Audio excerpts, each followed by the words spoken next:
Assalamualaikum warahmatullahi wabarakatuh. Kandidat mahasiswa PPG Prajabatan tahun 2023 ya, yang kebanyakan teman-teman tentu adalah fresh graduate karena memang sasaran PPG Prajabatan adalah fresh graduate. Nah, persoalannya ketika fresh graduate sulit untuk menjawab pertanyaan-pertanyaan dari asesor karena pengalaman masih kurang, sedangkan pertanyaan-pertanyaan asesor itu semuanya itu berdasarkan pada pengalaman. Nah, kali ini channel Eva Privat akan membuat bagaimana cara fresh graduate memberikan jawaban dari pertanyaan asesor berdasarkan pengalaman-pengalaman yang real yang dialami oleh kandidat. Jadi untuk mengetahui jawaban-jawaban dari kandidat ya untuk fresh graduate, silakan ditonton video ini ya. Nah, wawancara itu dilakukan untuk mengetahui kompetensi pribadi kandidat berdasarkan pengalaman, sekali lagi ya, berdasarkan pengalaman.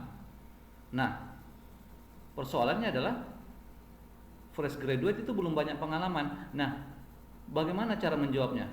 Nah, ini pertanyaan yang kadang-kadang membingungkan ya, kadang-kadang membingungkan kandidat, apalagi kandidat yang baru saja ya 1 bulan atau 2 bulan wisuda, belum punya pengalaman mengajar di sekolah. Nah, bagaimana cara menjawabnya?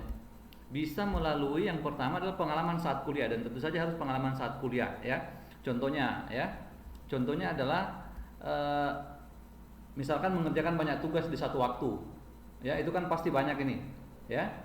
Nah, pengalaman mengejar dosen pembimbing, pengalaman tidak lulus mata kuliah, pengalaman samat menjadi pengurus HMJ atau panitia kegiatan. Nah, persoalan selanjutnya adalah bagaimana kita mencocokkan pengalaman-pengalaman ini dengan kompetensi yang ditanyakan ya. Nanti kita lihat ya. Saya akan menjelaskan di sini bagaimana pengalaman-pengalaman saat kuliah ini bisa memberikan nilai maksimal pada saat wawancara. Nah, selain pengalaman saat kuliah, boleh juga pengalaman saat KKN atau PPL atau PLP, mungkin di tempat-tempat lain sebutnya PPL itu PLP. Nah, misalkan ya, pada saat KKN ada kolaborasi dengan warga, kemudian pengalaman membimbing siswa di sekolah atau di posko, kemudian pengalaman bersama tim yang berbeda latar belakang. Nah, seperti itu ya. Atau boleh juga pengalaman dalam menentukan ya, misalkan tadi ya, pengalaman dalam menentukan judul penelitian ya, menentukan judul penelitian. Nah, judul penelitian boleh juga ini ya, seperti itu ya. Nah, kita akan bawa pengalaman ini ke dalam kompetensi yang ditanyakan. Misalkan untuk kompetensi yang pertama ya, pengambilan keputusan ya. Untuk pengambilan keputusan ini boleh, misalkan tadi yang terakhir saya sebut ya, ini kan terkait dengan bagaimana kita mengambil keputusan ya. Boleh saja ini dalam hal pemilihan ya, pemilihan judul penelitian. Nah, pengalaman ini ya. Misalkan pertanyaannya, tentukan salah satu pengalaman Anda menentukan keputusan terbaik baru-baru ini. Nah, misalkan pengalaman pengambilan judul penelitian ya. Yang pertama ya, berdiskusi.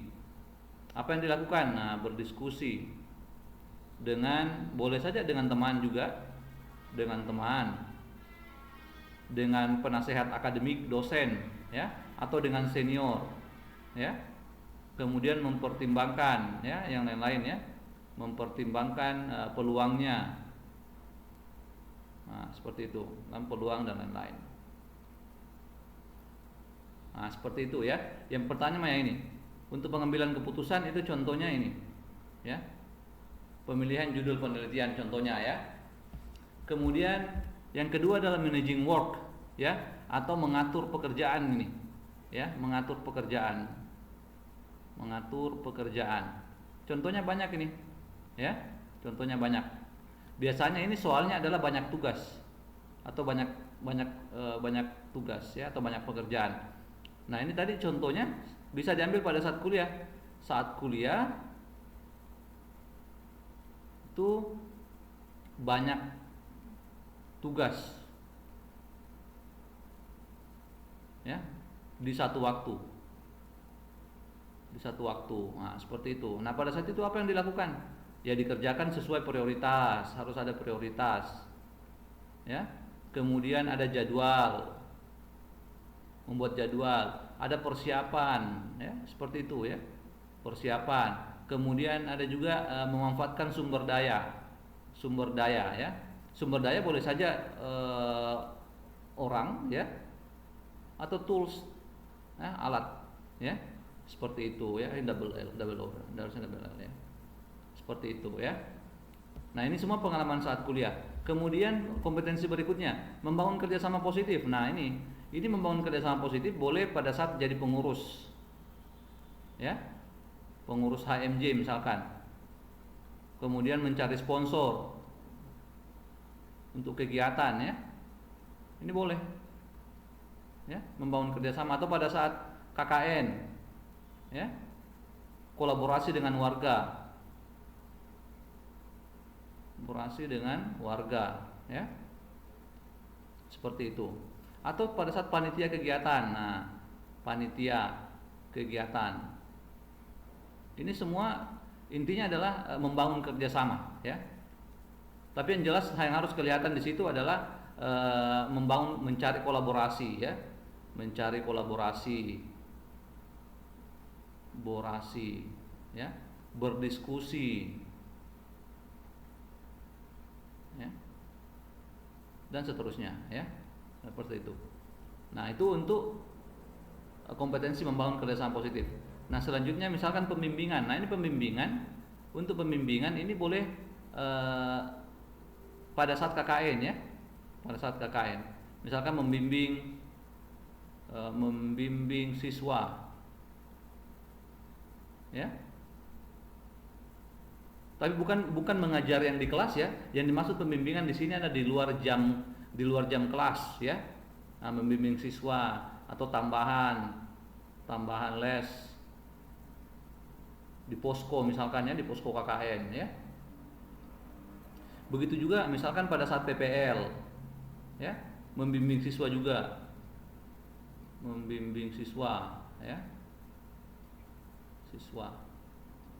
atau kalau misalkan di rumah ya, itu memberi les tetangga misalkan ya, misalkan yang betul-betul ada ya, memberi les tetangga. Nah, tapi sebisa mungkin jangan yang berbayar ya, yang free ya, yang free. Nah, seperti itu ya. Memberi les tetangga boleh saja pelajaran atau mengaji ya, boleh saja seperti itu ya. Nah, ini pengalaman-pengalaman seperti ini yang dicari ya. Nah, selanjutnya kompetensi belajar terus menerus. Ini tentu saja pada saat kuliah ya. Nah, misalkan saat kuliah ya. Nah, ada misalkan teknologi baru, teknologi pembelajaran baru ya. Nah, ini terus belajar. Nah, misalkan contohnya ya, sekarang kan lagi tren tuh Canva. Nah, Canva untuk pembelajaran ya, untuk pembelajaran. Nah, ini bisa diceritakan ya. Sudah belajar dari mana saja nih? Nah, misalkan belajar dari webinar, belajar dari YouTube, ya, bertanya ke teman, nah, ya, dan terakhir itu sudah diterapkan. Diterapkannya boleh saja dalam membuat media pembelajaran ya pada saat tugas kuliah gitu ya, seperti itu ya. Atau misalkan sudah selesai ya, kan sudah alumni tentu saja, sudah sempat honorer, sudah diterapkan pada saat honorer. Nah, ini kesini ya, diterapkan saat honorer. Nah, seperti itu, belajar terus menerus ya. Kemudian daya juang atau resilience. Nah, daya juang ini boleh saja, ini kan selalu biasanya terkait dengan kegagalan ya. Kegagalan ya. Apa yang dilakukan pada saat gagal atau kecewa gitu ya. Misalkan ya, tidak lulus mata kuliah contohnya ya. Tidak lulus mata kuliah. Nah, yang pertama harus tetap positif ya, harus tetap positif. Tidak boleh kecewa, tidak boleh down. Boleh down, drop, kecewa, tapi sebentar saja. Kemudian terus berupaya untuk lulus sampai akhirnya bisa dapat A+ misalkan. Nah, seperti itu. Atau pengalaman saat ngejar dosen pembimbing ya, dosen pembimbing. Nah, bukan mengejar DP ya, tapi dosen ya, dosen pembimbing ya. Nah, ini juga terus berupaya seperti itu. Nah, ini pengalaman-pengalaman ini bisa diceritakan nih semua nih ya. Nah, untuk kompetensi daya juang.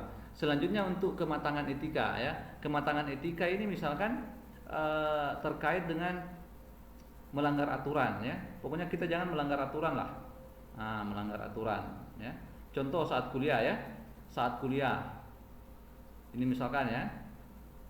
Saat kuliah teman mengajak ya.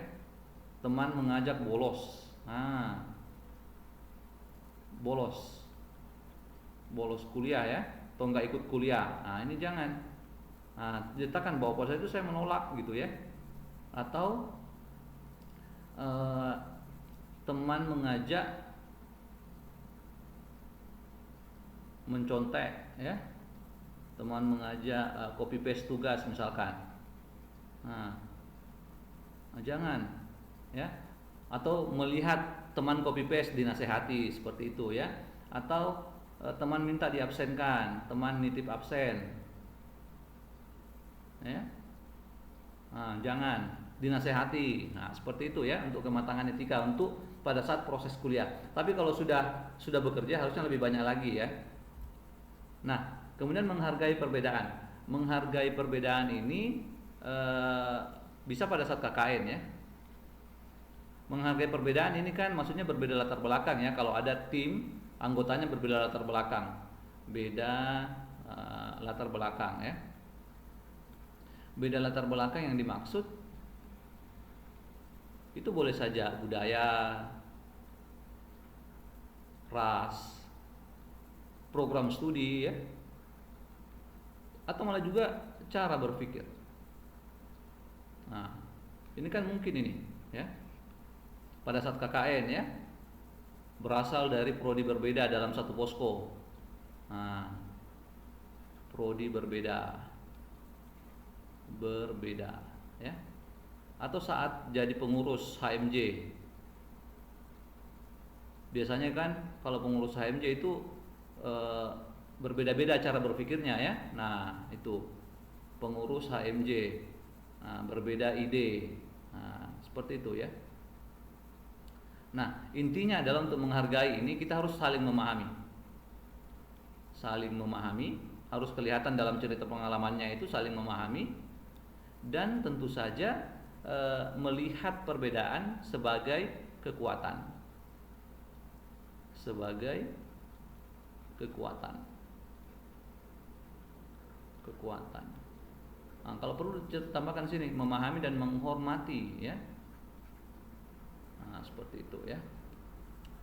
Ini untuk menghargai perbedaan atau value difference. Kemudian yang terakhirlah komunikasi yang baik.